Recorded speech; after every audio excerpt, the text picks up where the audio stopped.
I was shutting down my cafe for the night when Daniel stumbled in, sweat-soaked, wild-eyed, breathing like he'd sprinted through a fever dream. His hair, usually swept back with calculated confidence, clung to his forehead. His shirt was wrinkled, half untucked.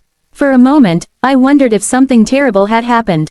We'd been dating only 6 months, long enough for me to understand his rhythms, his mood swings, his sarcasm wrapped in charm. But I had never seen him like this, disoriented, twitchy, like a man who'd run from a truth that clung to his heels. I lost my wallet, he blurted. I need money, please, it's urgent. His voice wavered in a way that didn't match the situation. It wasn't embarrassment, it was desperation. I reached for my bag, though a knot tightened in my stomach. Something didn't add up. Daniel was careful with his things. Meticulous. He double-checked his pockets even when he didn't need to. Losing his wallet? Possible, but unlikely. How much do you need?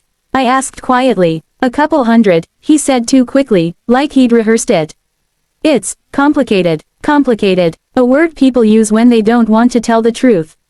Still, I handed him the money. He didn't even thank me properly. He grabbed it like a lifeline and rushed out the door so fast the bell above it jangled frantically, echoing long after he was gone. My instincts screamed, and for once, instead of silencing them, I listened. I flipped off the last cafe light, locked the door, and slipped into the night behind him. He walked fast, too fast for a man who had just suffered a minor inconvenience. He wasn't going home. He wasn't heading to his car. Instead, he cut through streets he rarely used, as if he didn't want to be seen. When he reached the alley behind the old Brighton Street motel, he paused, scanned the surroundings, then moved toward a door as if he'd done it before. My heart dropped so violently I felt it in my throat. Maybe I should have left. Maybe I should have turned around and spared myself the sight. But curiosity, no, intuition, dragged me forward. He knocked twice. A soft rhythm, a signal. The door cracked open and a woman stepped out, her silhouette framed by the dim yellow motel light. Young, dressed in a silky robe. Eyes lined with makeup that suggested she'd been expecting him. You're late, she snapped. I told you I needed it tonight. Daniel muttered something and slipped inside. The door closed behind him. And just like that, the cold world stopped around me. I stood there, the winter wind whipping against my cheeks, making them sting as if the night itself wanted me to feel every second of this betrayal. I didn't cry, not yet. Shock has a way of numbing everything before the pain gets permission to land. I walked back to the main road, each step feeling heavier than the last. I didn't text him, didn't call, didn't scream or rage or accuse. Instead, I waited, and waiting revealed more than confrontation ever could. The next morning, he texted like nothing had happened. Thank you for last night. You saved me. Saved him from what? From being exposed. From the truth. My hands trembled as I read the message. Not from heartbreak. No, heartbreak is clean and sharp. This was messy, confusing, sticky with unanswered questions. I realized something important right then. Daniel relied on chaos. He thrived in uncertainty. He used sympathy like a weapon. And I had just become his latest target. But if he believed I was the naive, trusting girlfriend who wouldn't look deeper, then he had drastically underestimated me. I needed to know the whole truth. Not just fragments. Not just suspicions. So I remained silent, calm, distant, bait. Because sometimes people reveal everything when they think you've stopped watching. And, Daniel, he had no idea I'd followed him. No idea I'd seen the girl. No idea that his words, his charm, his practiced vulnerability had begun to crumble in my hands. The truth was becoming clearer. Whatever game he was playing, I wasn't just a participant. I was becoming the threat he feared. And he didn't even know it yet.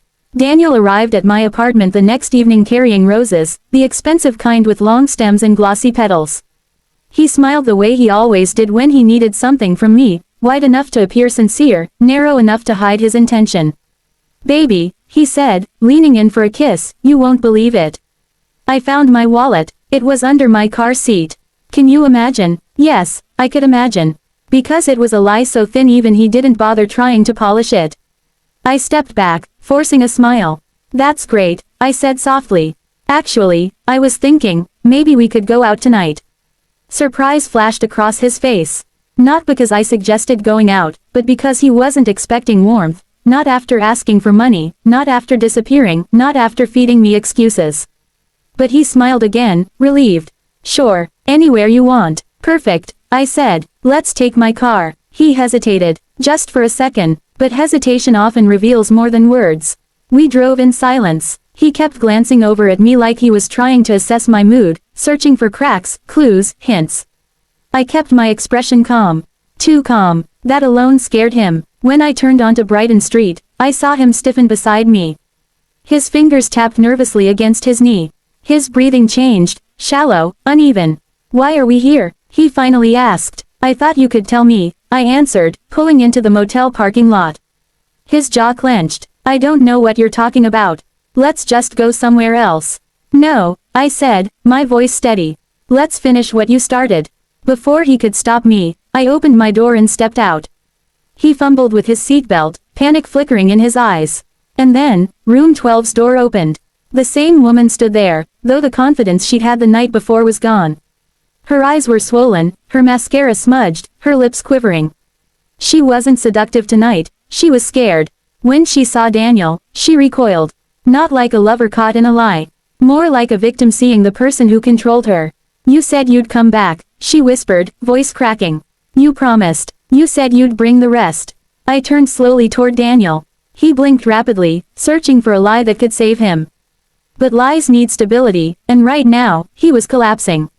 "What's going on?" I asked the woman gently. She looked at me, then at him, then back at me, her breath shaking. "He told me he'd help me," she said. "He said he'd pay for my rent, help me get out of this place. He said he loved me." My stomach twisted, not because he'd cheated, but because this was far more sinister. "He's been doing this for months," she continued.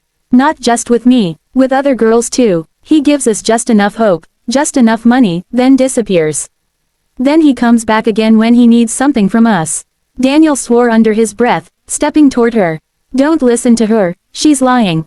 She always lies." "Funny," I cut in, "that's exactly what you're doing right now." He turned to me, desperation breaking through his mask. "It's not what it looks like." "Then explain," I said, pulling out my phone and hitting record. His eyes widened. "What are you doing?" "Capturing the truth," I said calmly. "Since you're so bad at telling it." The woman took a shaky step forward.